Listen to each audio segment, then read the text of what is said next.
what was I going to do today? We're going to do his banner, and we're going to do the skull things, and that's the plan for today. We're going to want Zhandri Dust, and I think we're going to want Khorne Red. Ugh. Small base brush for this.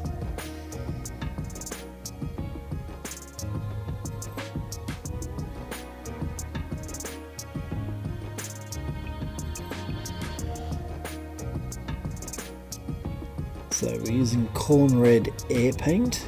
Air paint's pretty good, even with a brush, because it's basically like pre-thinned normal acrylic paint, and it's thinned to like the exact right consistency. I do like these air paints, they're really good.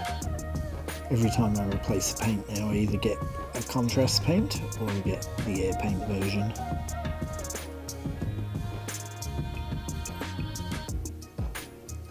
Better. The other brush was fine, but since we're going to need to paint over these little spiky bits anyway, because I must have missed them yesterday. Again, we don't need to worry too much about neatness because we're going to go over those little bits anyway. Looking very nice. I'm really happy with that red. Looking pretty good. We do have to be really gentle, and it's not so much of an issue today, but yesterday I noticed my thumb kept stealing the focus away from what I was painting, which was really annoying. If I was dry brushing, I'd be okay about leaving some of the black in the recesses, but we're not. We're not dry brushing, this is base coating. So I probably will leave it in the eyes and the nose areas from out the way so you can see what I'm doing, which is just these side bits of the skull as well. I talked a few times yesterday about the theatre set idea, where if you can't see it, oops, sorry, too close. If you can't see it, don't stress too much about it. And that's very much a philosophy I take into painting, because I've seen so many really good paint jobs get ruined when people have tried to ram their paintbrushes into areas that you're never going to see anyway. Okay, so that's his skull flail. I think we're going to use Dawnstone. We'll use Dawnstone and we're going to darken it down. So we're going to do his head horns and his toenails and the big horn on his left shoulder.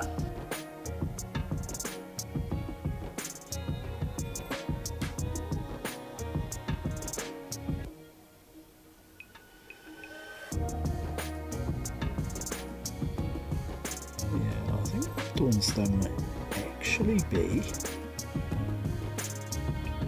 a little bit darker. Now you'll see, just as a very much a beginner's tip, that when you're painting up against an area that you've already painted, the number one thing you do is you move the brush strokes away from the bit that you've already painted. But the other thing you do, we're not going to put the paint down right next to the other area. We're going to put it near to it and then work it in. And if you ever watch a painter painting your house, when they're doing around the edges, they don't put the paint immediately up against the edge. They put the paint down near it and then they work it in. Do the same, hopefully you can see it. We're not going to go right next to it, we're going to go just away from it and then we work it in. So again, we go near but not right up to, then we work it in to the close bit, and then we paint away from the area that we've already done.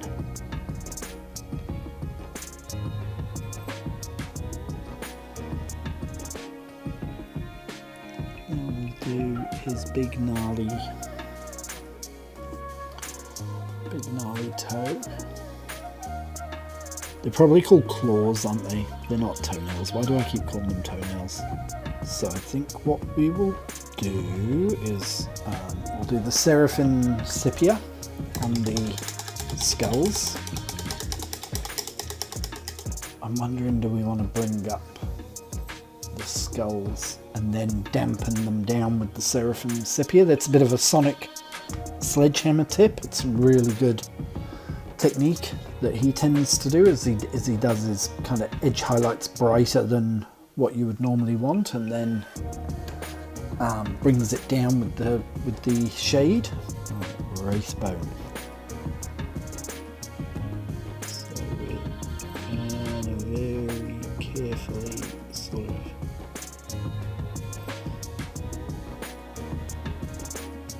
just try and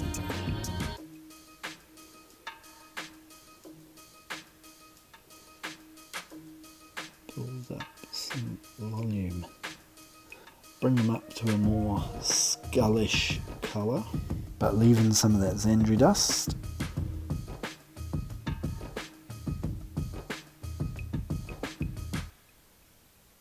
It's really fiddly doing detail work on camera.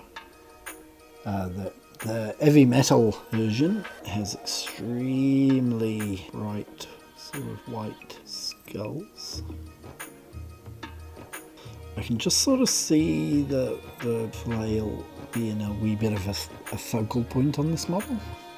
I think people are going to notice it, especially if you're playing the game and he's clapping cheeks with it. So I imagine on the field of battle, this guy is pretty powerful. Is it time to do some shades? Artist's Opus is brilliant at is how he uses shades. I love watching him do it. You get some beautiful effects. The brush comes off the part we want the shadow.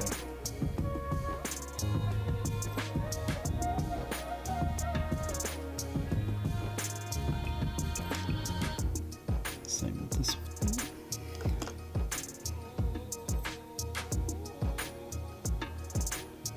Brush comes off at the point we want the shadow. Where a lot of people go wrong with washes is they think they're like a really quick and easy thing. And they can be, you can just slap them around, but you're not getting the most out of them if you do that. If you use them in a more controlled manner, you can get some beautiful results. I'm fundamentally in disagreement with people who say not to use them. If you're painting an army, if you paint him for Golden Demon, don't listen to me, listen to what the Golden Demon guys tell you.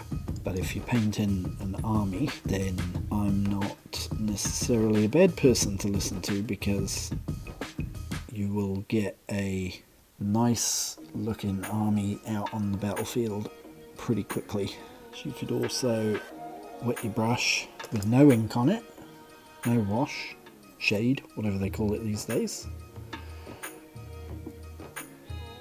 And you could, if you wanted to,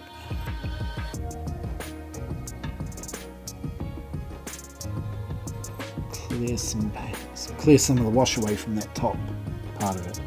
But I wouldn't bother with that on a model like this, because once he's battle ready, this is the kind of model that every now and again you get back out, you get in front of your painting station and you do some more work on him. So you're sure you might have him battle ready in a few sessions, but you don't leave this guy at battle ready. You get this guy parade level. You're committing a crime against whoever sculpted this magnificent beast if you just leave him like that. Right. Seraphim Sepia, Agrex's shade. Now, Someone else I watched did Agrex Earthshade on the horse's skin even though it was black, and he said it gave it some warmth. I'm just not convinced. Actually, we did the banner first, so we'll do the Agrex Earthshade first. Now, I've spent a lot of time debating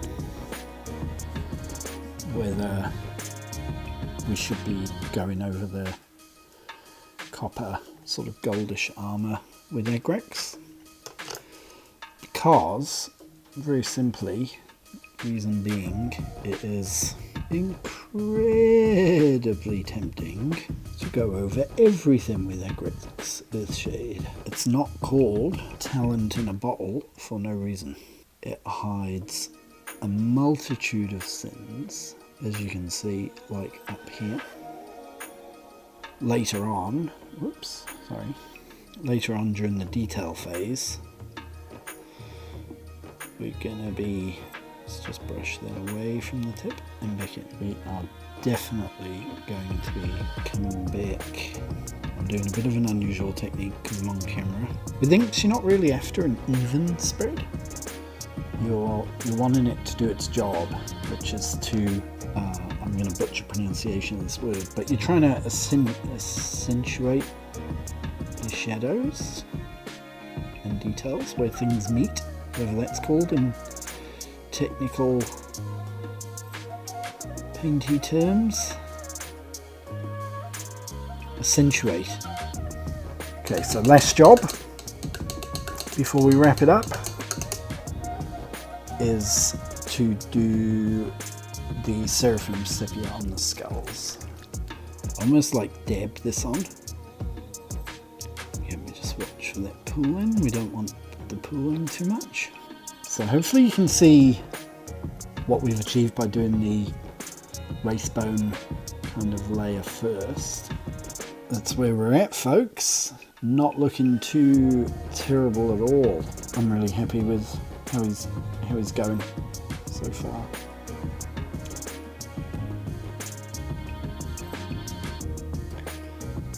So yeah, all right, thanks very much, and I'll see you next time. Have a good one. Bye.